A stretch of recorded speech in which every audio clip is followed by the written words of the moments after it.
Greetings, fellow human beings. Monkey D. Tony here once again, and for today's video, I actually got the idea from rewatching some old clips of the Marineford arc. That being when Luffy was in the final stretch to reaching his brother Ace and saving him from execution, and when his grandfather came before him and his goal.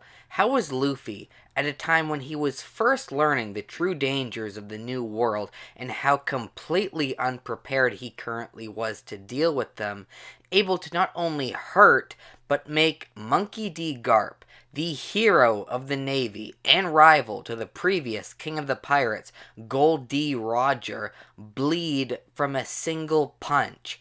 Seriously, from Sabaody to Marineford is scattered with instances of Luffy either desperately needing help to get out of a certain situation or just straight up getting dominated in a fight. Sentomaru, Kuma, Magellan, Smoker, all instances where if he had been on his own or his opponent was fighting to kill, he likely would have been dead.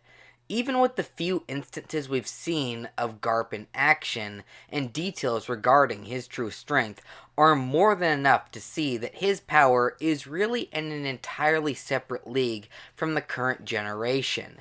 Defeating and overpowering Don Chinjo, the pirate admiral who effortlessly split a continent of ice so durable, fire was unable to melt it, and metal pickaxes and other tools couldn't put a single dent in it or even chip it. Sengoku having to hold down Garp to prevent him from killing Akainu, the current fleet admiral, and one of, if not the, current strongest character in the series.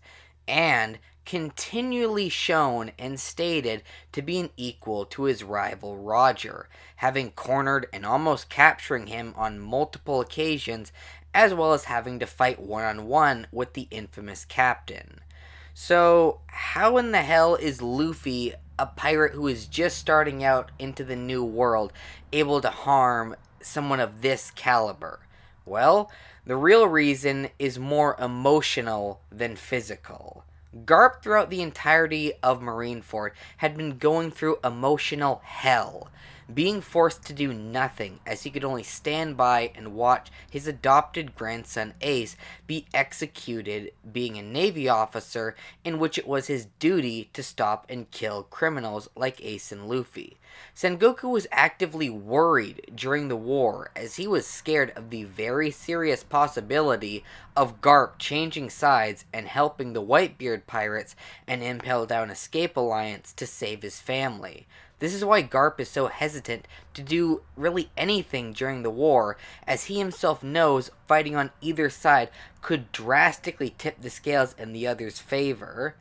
And the crucial decision remains. Does he fight for the Marines and put an end to a long-fought age of piracy, and in the process watch his adopted grandson die? Or does he help his family and save one of the most important people in his life, but betray the cause he has dedicated his life to?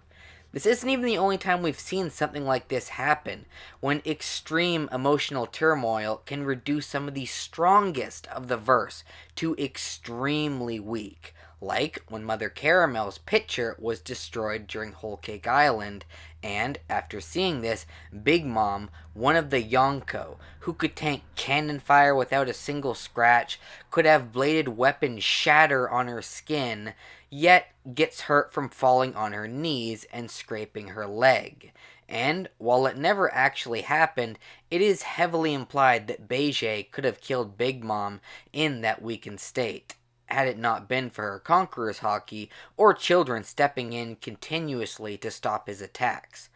To sum it up, Luffy being able to make Garp bleed should not at all be taken as a literal feat, as this was essentially Garp holding back every ounce of his strength as well as his Haki, and really only putting on a show to his fellow Marines and arguably to himself, trying to convince his own self that this was the right thing to do when everything else inside of him was screaming to stop and help his family. But what do you guys think? Do you think there's another reason as to why Garp was able to be hurt by Luffy? That's all for me today. Monkey D. Tony, signing out.